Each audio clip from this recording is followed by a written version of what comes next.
Hello ladies and gentlemen, Baltmatrix here, and today I am proud to bring you a video review of a very big boy. Today we're taking a look at Transformers Siege Jetfire! This thing's freaking huge!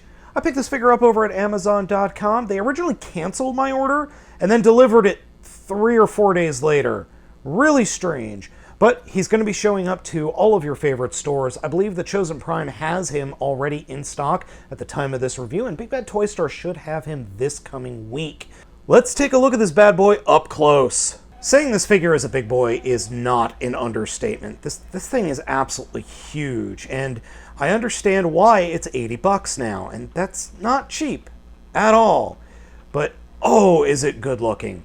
There are a couple of weird oddities that I've found with the actual figure's paint, which we'll talk about here in a minute, but right out of the box, him and his 28 rubber bands really do command you to just play with him. I mean, he's huge. He frickin' towers over MP10 Prime. And if you're wondering, yes, Jetfire can totally throw Starscream at the rest of the Decepticons. Voyager-class Optimus and Leader-class Ultra Magnus here. And Skyfire is almost as big as Prime standing on Ultra Magnus's shoulders. And we're getting into combined Tobot scale here. Heck, even the giant robot from Ryu Soldier is around the same height. Unfortunately, my son has stolen all the souls because all I could show you would be a headless robot. See? Completely headless. Now, our favorite Flyboy doesn't just come alone. He comes with a combat system, and that is this plethora of 10 different items. That it does not include the 6 effects parts that he comes with. And there are 3 sets of 2, and they turn into these nice blasts, which is really cool.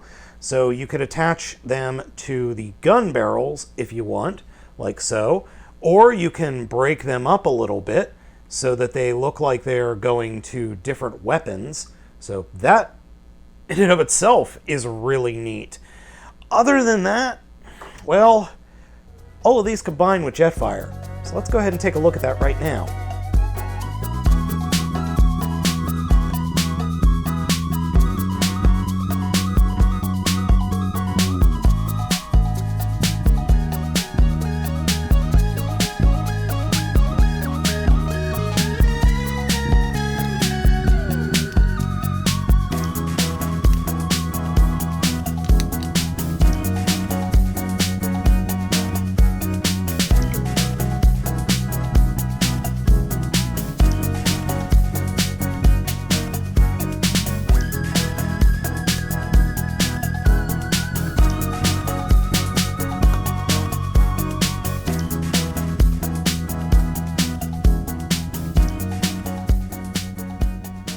The combat armor is pretty cool, and I'm thinking that this is more of an homage to the full pack that is shown in Macross, or the original Macross, as opposed to the fast pack, which the original Jetfire was built off of.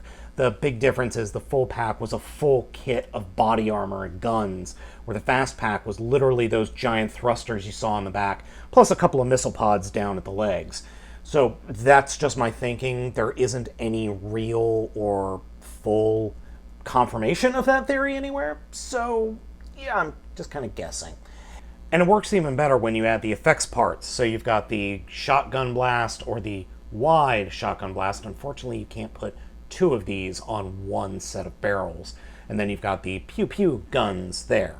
Probably the biggest detractor from the combat mode is getting the chest plate off.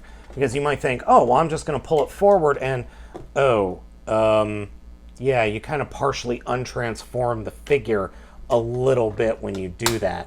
The connection for these chest pieces isn't the tightest connection. It's not awful, but when you start futzing around with it, especially with that combat chest piece, it tends to pull the figure or pull parts apart, which is really annoying. And that's a major complaint I have with the figure, is things don't technically stay together great, especially in the torso. So you have these panels that come apart really easily, and then the shoulders unpeg way too easily for my taste. Not the end of the world, mind you, just something to be aware of. Something else to be aware of when looking at this figure is the legs are painted very oddly.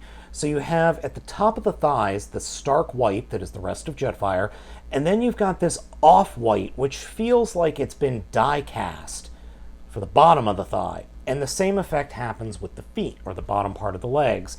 The top part is white, and then it fades into this weird off-white that's just odd. I'm not sure what it's called, or what. I don't know what's going on there. That's just weird. One thing that isn't weird and is actually quite cool is he has a flippable emblem or faction symbol. That's very cool. So you could start him off as a Decepticon and then have him kick the crud out of the Decepticons, and he's an Autobot now! In terms of posability, the figure has quite a bit of posability. Head is on a swivel, or a series of swivels, so it can look up that much, look down, and swivel side to side. The figure possesses a ratchet, a mighty ratchet in the shoulder, and then another ratchet for in and out movement. Though the ratchet is so tight, we get the issue with the shoulders again. Upper arm swivel, followed by ratcheting double elbows. Fists do swivel, and then they open and close, but when you open the hands, the little port that you can plug weapons to folds away, which is an awesome touch. So you kind of have a mechanic gimmick, or an auto mech gimmick going on there. One thing I have an issue with the hands is they don't stay pegged into the rest of the forearm all that well. Figure has ratchets in both hips, can kick forward that much, can kick back just about that much. The figure can totally do the splits. Upper thigh swivel, 90-degree bend at a ratcheting knee. There is ankle articulation and foot articulation. However, the ankles are pegged in and you have to unsnap them first before you could start posing them. And they snap back into place. Now, a massive issue I have with this $80 figure has to do with his hips. Yes, Bolt got some bad hips. Specifically, they're not awful, they're just too loose. And I'm sure that I could fix this with a little bit of floor polish remover or maybe some super glue, because the swivel that handles the in and out motion is just, it's not strong enough to support the figure. It cannot keep this figure up on a smooth surface. As soon as I put it on like the desk I have back here and I spread the legs out a little bit too much, it just goes right into the full splits unless it catches on the side skirts, which have the ability to move forward and back for some reason. More on that when we get to the jet mode. So yeah, that's really annoying. The other annoying thing has to do with the ratchets in these hips. Do you hear that? That's the left hip. Now here's the right hip. I think the left hip ratchet is going to break soon. Did you hear the difference? There was a high-pitched click, or a much higher-pitched click, series of clicks on the left hip than on the right hip. My thinking is, yeah, something might not be great in the land of Skyfire, Jetfire, Fire. Now, other than these hip issues, the figure's fine, except for the whole chest-torso thing. Not the biggest deal in the world. That doesn't bother me. I'm much more concerned about the hips and the longevity of them. I might pick up another one of these figures if they ever go on clearance, just to see if that improves it, or maybe there's another release later down the line that improves the hips, or look on Shapeways and see if anybody has got better ratchets. We'll see about that. Or I could just send it off to my buddy Grimlockimus and see if he can fix it. Let's go ahead and get into the transformation. We're going to start off with the arms, and this is pretty interesting. First, really, you just kind of want to straighten the arm out, then come into the hand, close the hand up into its fist, then pull the hand out away from the forearm, reach inside and flip out the connector port and this little peg. More on that later.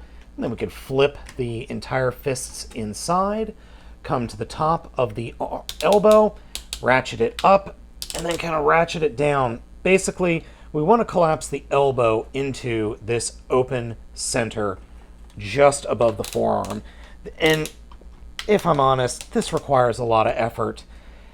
And I don't know what happened, but this little screw just shot out of the back of the figure. Huh. Well, that's where the screw came from. Okay, I'm gonna put that back in. Anywho, ultimately, this is what we want the lower forearm, or the forearm, to look like. It, with the elbow ratcheted all the way up, the fist is hidden within, and then the little pylon that's attached to the inner elbow is folded up amongst or along the top of the arm. The next bit of transformation is going to be the wings, so turn the figure around, fold out, unpeg, and fold out the wing tips. And then there are these little panels that are on the backs of the wings. They will fold down and snap into place, like so. And then grab both wings and fold them all the way down until they lock into place. And you can hear a nice snap or clunk. Next, we'll come to the chest and just unpeg these sections that are on the sides of the front of the chest. Then grab the shoulders and unpeg them from the rest of the body, like so. Then we can take the entire head section, lift it up, and the head will push into the backpack inside these panels here, like that. And then we can flip up the nose cone and flip the entire nose cone out and snap it into place. Next up for the transformation, we want to turn the elbows. Next up for the transformation, we want to turn the lower arms so that the insides of the fists or the bottom parts of the forearms that we flipped out are facing towards the front of the robot mode. Then what we're going to do is take the entire shoulder and collapse that into the body of the robot mode. And then there's a peg right here where my finger is that will peg into this peg hole on the outside of the forearm. And I find that the right side of the figure, this being its back, its right side, is much easier to do than on the left side for whatever reason. So get that shoulder in there, get that lined up, kind of push down on it and snap it into place. Then we could take these bits that are the air intakes that were part of the chest, fold them down, and then slide them back along the body, and they will peg into place just behind the nose cone and the cockpit. Let's do that on the same side, on the other side. Get that slid in and pegged into place. And there we've got most of the alt mode done. However, one thing you need to be aware of, these pieces, they look like they're misaligned, don't they? They don't look like they're straight. And I, for the life of me, can't figure out why. There's a lot of play in the plastic that connects the front of the plane to the rest of the body. So much so that it really worries me because there's one tenuous screw connecting this whole front of the plane to the rest of the body. I do not like that.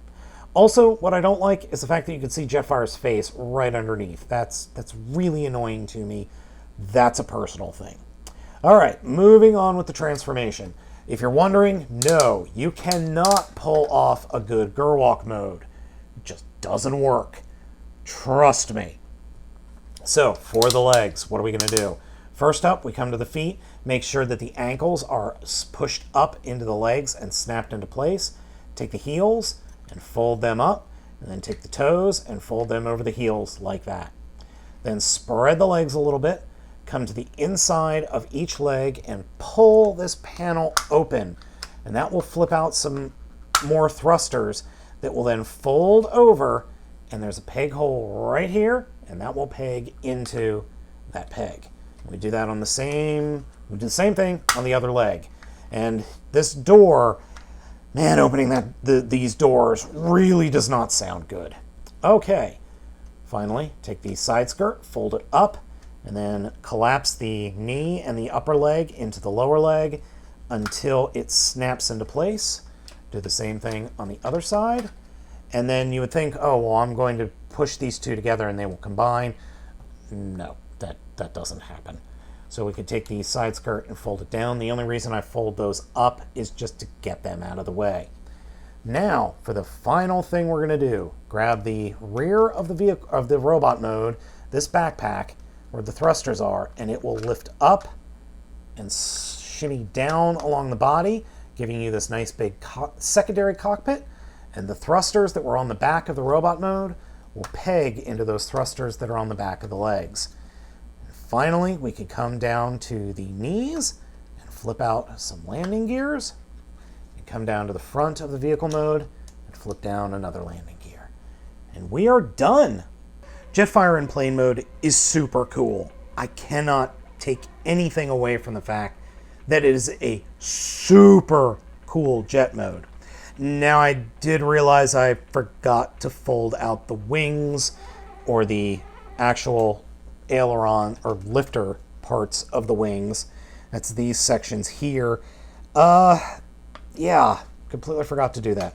Whoops. And of course, while I do that, a piece decides to come apart.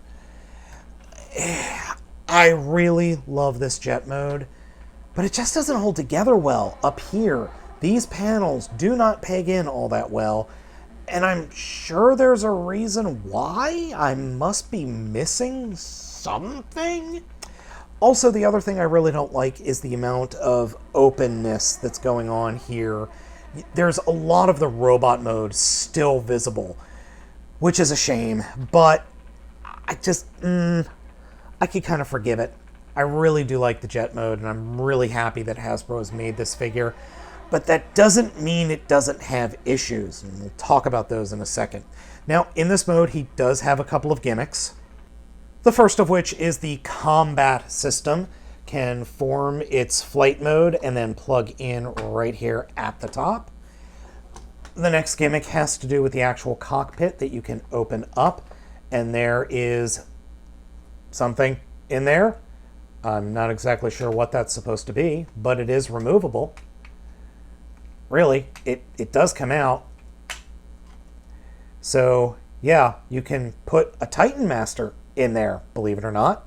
You can also add the explosions and the flames out the rear thrusters to make him look like he's going super fast. You can also attach just about all of his guns in vehicle mode. I haven't figured out where or how to attach these little ones yet. I'm sure there's a way, I just haven't found it.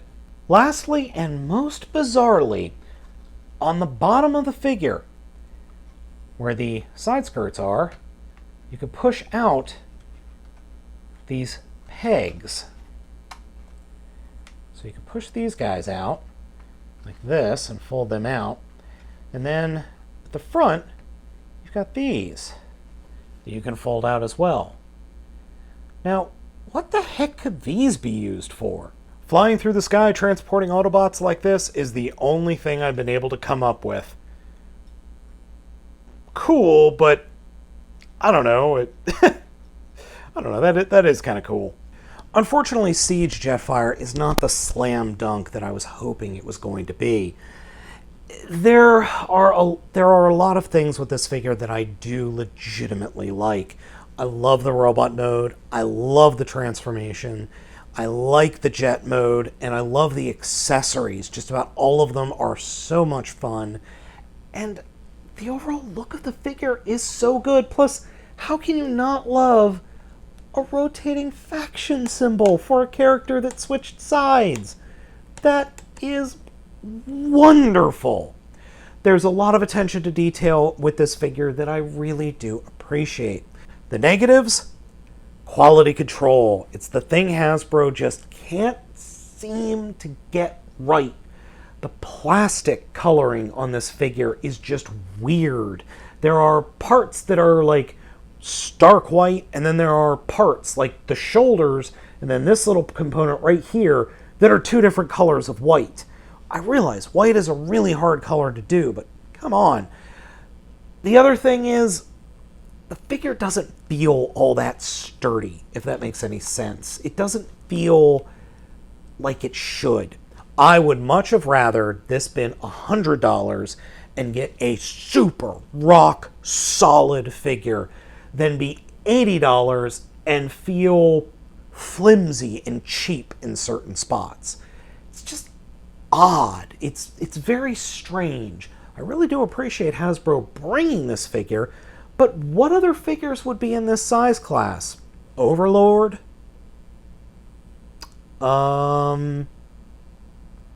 Okay, so let's go back to G1.